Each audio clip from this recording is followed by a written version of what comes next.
Hey guys, this is Gaius Gaming bringing you a video tutorial of the Horrific Visions as an Outlaw Rogue solo 5 mass clear of Orgrimmar. Currently my item level is 477, but I have completed 5 mass clears of both visions with a 450 item level. As you'll be aware if you're watching this video, you'll get by default 575 sanity with your research traits are archive maxed out. I'm using Ghastly Goulash for my vision buff, which provides a 2% HP regen as long as it is active. I also am using Augmented Rune and a flask for my other buffs. I normally bring Lightfoot potions with me and or Dranic Living Action potions for the Rexar fight and for the Kathir Dominator ads. First thing off, I'll point out about the potions in this vision. In both Horrific Visions of Orgimmar and Stormwind, there are 5 different colored potions scattered across the zones. Clicking a potion will cause you to drink it, and each potion does have its own effects or debuff. There is only one debuff per each run, and the potion color of said debuffs and effects do change from run to run. I will go over a separate video that will cover this information and other information about the Horrific Visions that you should be aware of with this instance at said time.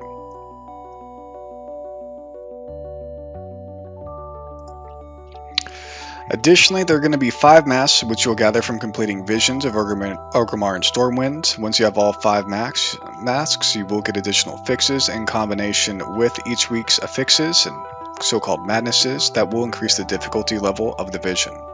I'll not cover the unlocking requirements of these affixes or as well as essentially what they're going to do. I will cover that in another video as well, but I will link a Wowhead article in the description.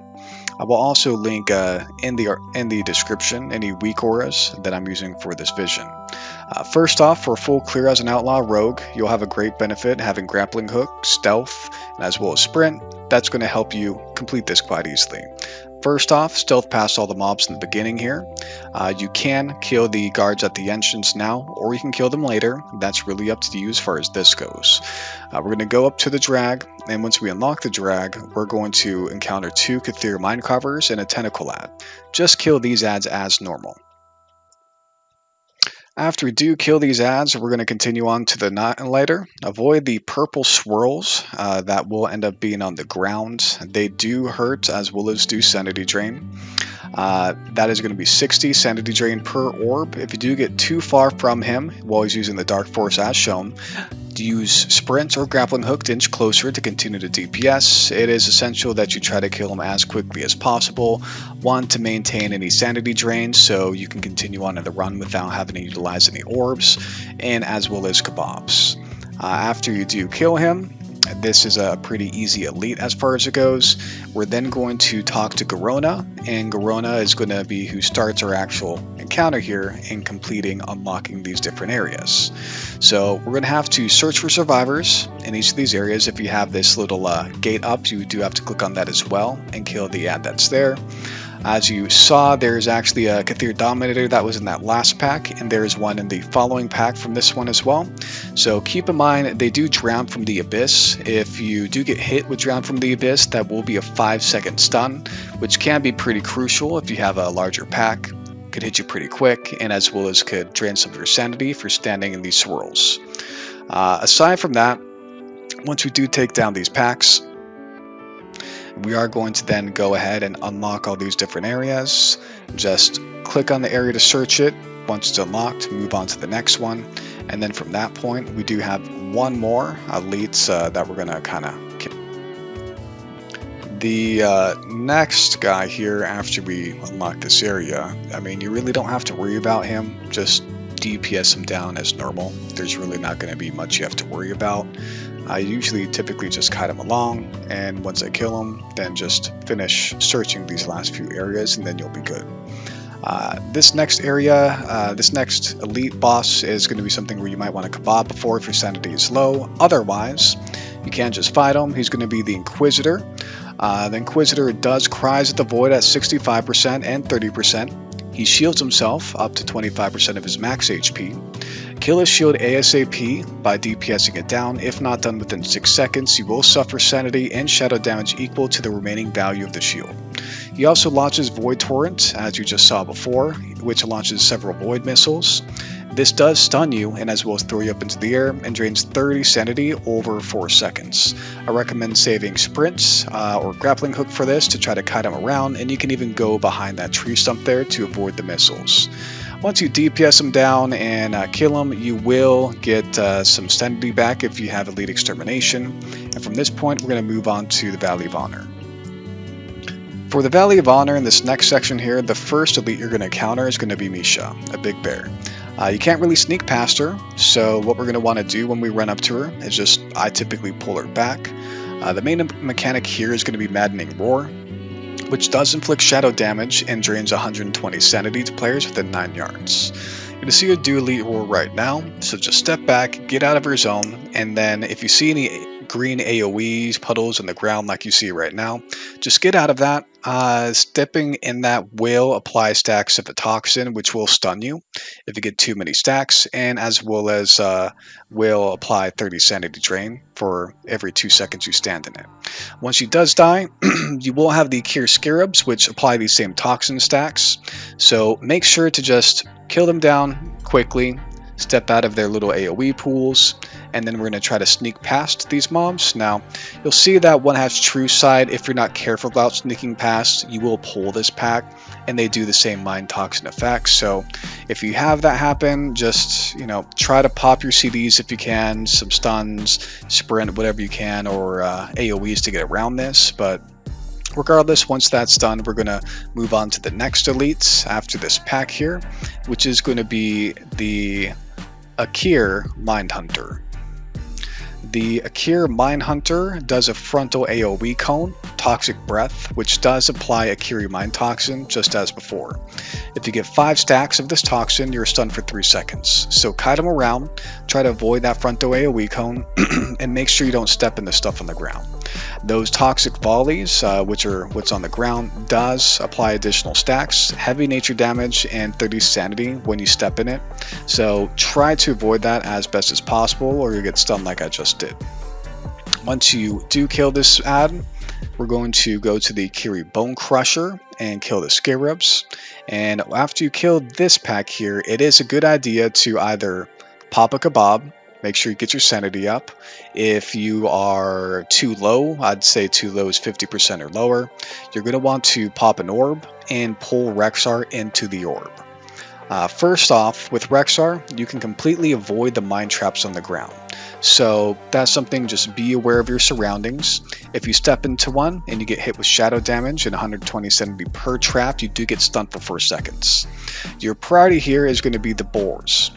You can interrupt their void quills, so I'd recommend trying to time your interrupts. Gouge in between the eyes does work as well. Focus them first before attacking Rexxar again. Aside from that, once Rexxar does get down low enough, he will actually start to spawn at 40% Stampeding Corruption, which summons minions that will be coming across the actual arena.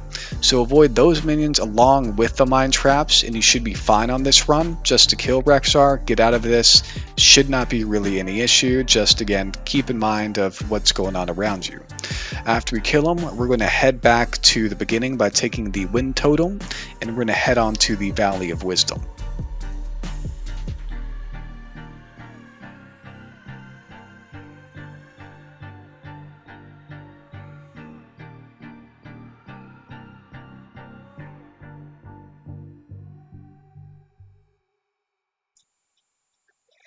Okay, so at this point, we're heading on to the Valley of Wisdom.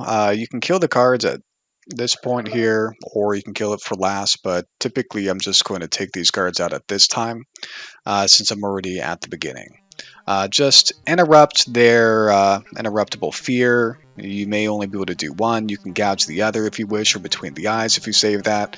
Pretty easy for the most part, and we're just going to keep on heading on to the Valley of Wisdom. You're going to have to kill some of the actual void enemies here. I'd recommend, if you want to save time, pull them with the Decimator Elite. The Decimator Elite does unlock the pathway to the other area. Now, he also does Surging Fist, which is a charge that will knock you back. and his Decimator ability will drain 50 sanity and provide a knockback as well, so try to avoid anything he pushes out and he should be pretty simple. We're going to continue on to the Valley of Wisdom. The objective here is going to be simple. Kill the enemies until you get percent. Killing the elite gives you 25% towards count for the progress bar for each elite itself.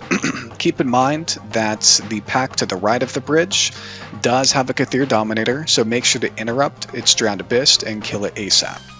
Once we get past that, this is a good point to Kebab, as the next elite does do some heavy sanity drain. If you're not careful, Coagulated Horror has two abilities: Sanguine Residue, which launches a ton of puddles of blood on the ground that do sanity damage per puddle. It also heals the elite for the shadow damage it's done by 100%. The Visceral Fluid Frontal Cone does deal 60 sanity drain as well. Kill him fast. I normally pop some cooldowns on this elite, as the next one isn't too big of a deal.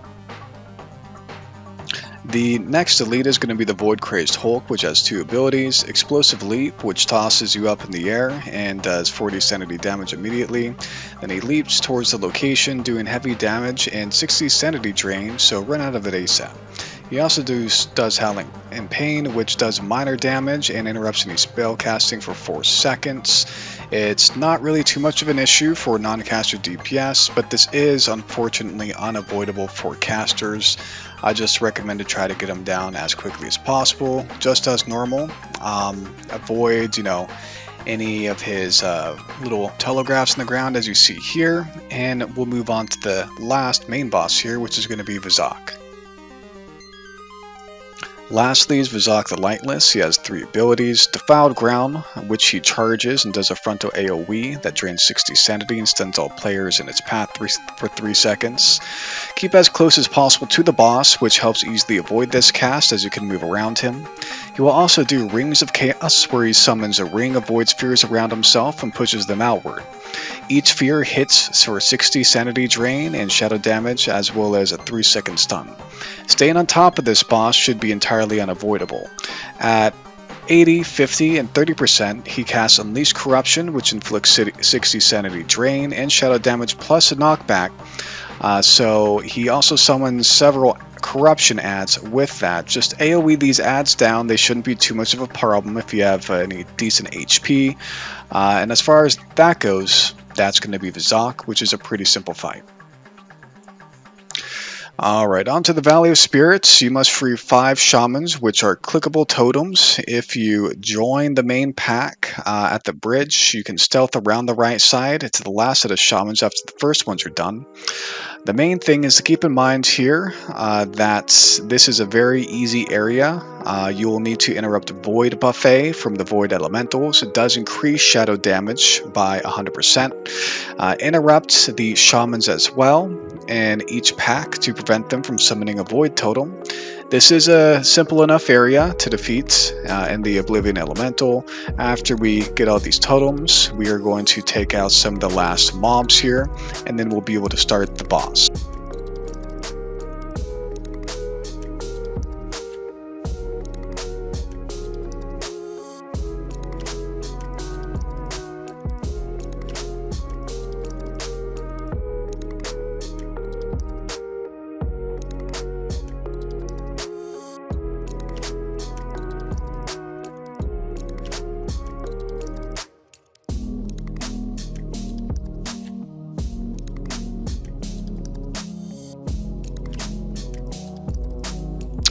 The Oblivion Elemental will cast Hopelessness at 80% and 40% HP. When your screen looks washed out, run for the light orb on the ground to phase back into reality, or you won't be able to cast it all. To also avoid any of these shadow waves, which do come in random directions, if you come in contact with one, you will be stunned and you will take shadow damage and sanity drain. Once the boss is down and we finish this, we're just going to head to Thrall and we'll be just about done with this run here.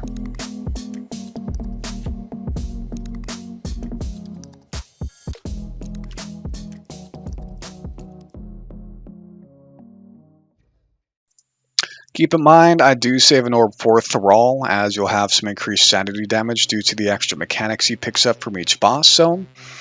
Here, his normal abilities will be Surging Darkness, which is the outer and inner void energy zones, which do sanity damage. You'll also notice he's waiting with 2 boars, so focus the boars first, just as on Rexar, and interrupt their void quills. At 80 and 40% HP, he will cast Hopelessness, just like the last boss in Valley of Spirits. Just run to the Light Orb, and at 55% HP, he will cast Cries the Void, which will buff his HP and apply some Sanity Drain if they're not DPS down within 6 seconds. Lastly, he also does pick up Defiled Ground, which replaces Seismic Slam, which does a frontal AoE slam that stuns for 3 seconds and does an additional 60 Sanity Drain.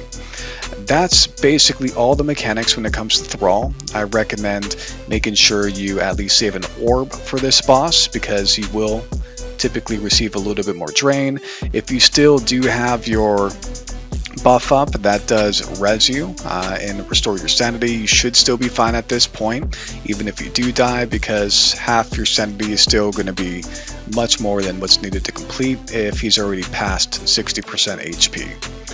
That's going to be essentially this run. If you've made it this far, you will get a hefty reward from the end of your Visions chest, which will be of 470 item level, gear with guaranteed corruption, 750 echoes of ny'alotha, and quite a nice bit of mementos, which is normally going to be about 4 to 5k per run on a 5 mask vision.